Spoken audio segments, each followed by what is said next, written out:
Hey everybody, Tonia Jenny here with Northlight Mixed Media, and I'm here today to introduce you to a book I had the privilege of working on called Art of Everyday Photography by Susan Tuttle.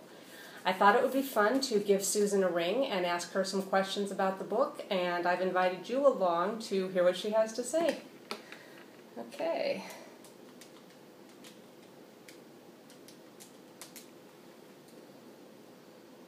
Oh, it's ringing.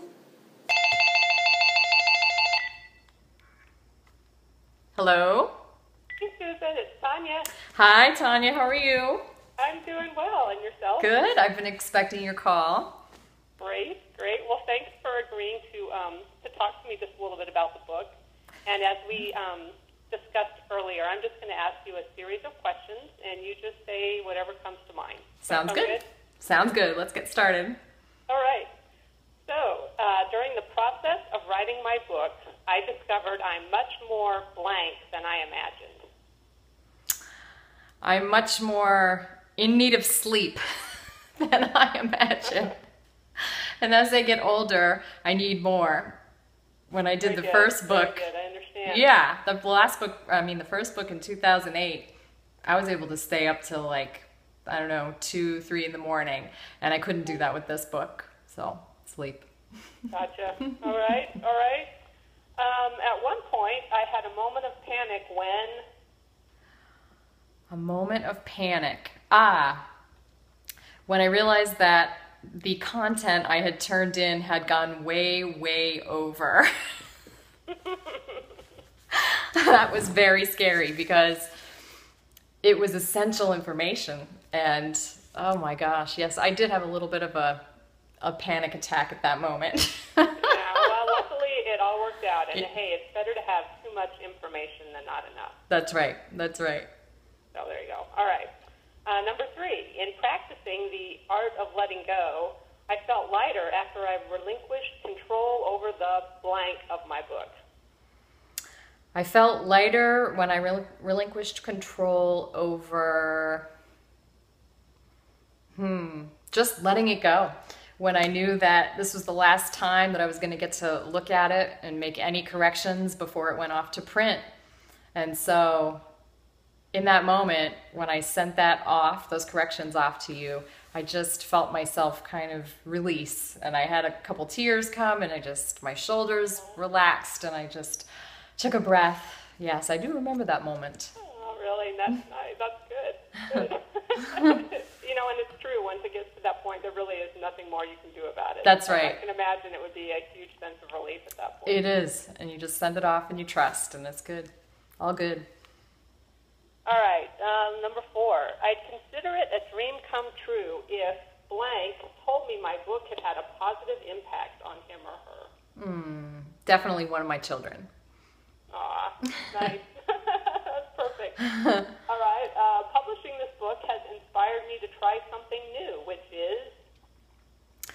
I would like to do some online photography workshops that are more technical in learning how to use your DSLR and moving from automatic to manual, just as the book does. Perfect. Yeah, that sounds like a natural progression for sure. Mm-hmm. Let's see. My hope for the person who picks up my book is that I'll have changed his or her perspective on... I hope that I will have changed their perspective on using their camera, that it's not as daunting as they think, that they really can learn to use all of its features so that they can actually make more creative photos. Very good. Let's see. If I could only show others one spread in my book, I would share pages blank and blank. Well, I do happen to have my book, blank and blank.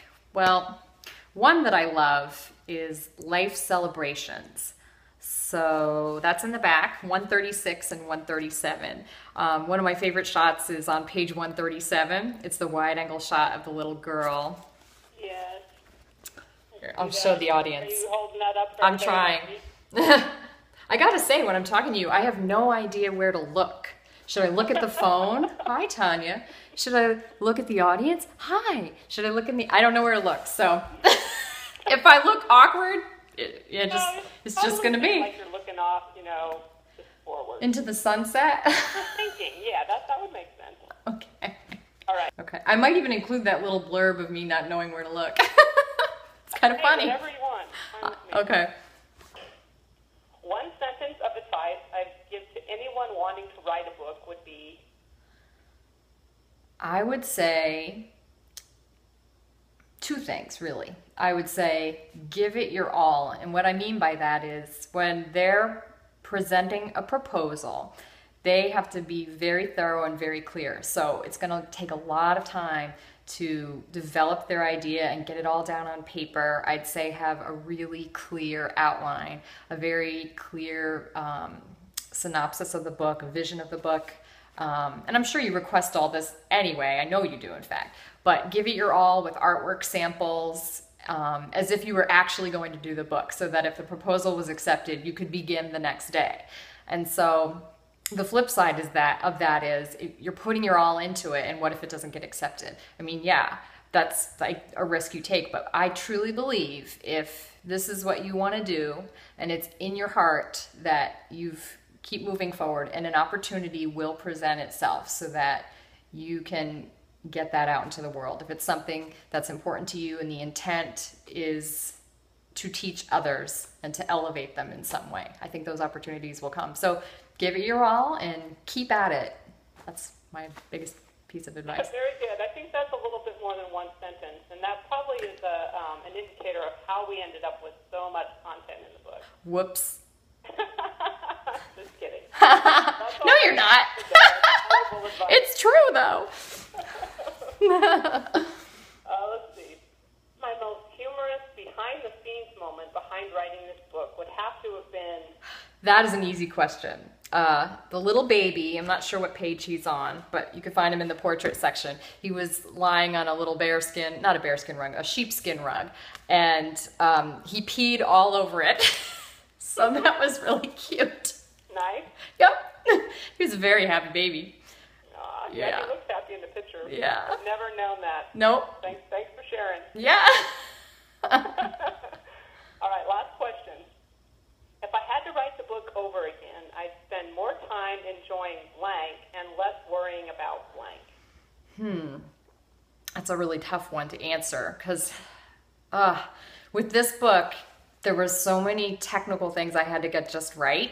So although I would have loved to relax more into the less technical parts of it, there was always the reality of the technical piece being there and me having to get it just right. So I don't know if I actually could have relaxed where that's concerned, but I would have liked to.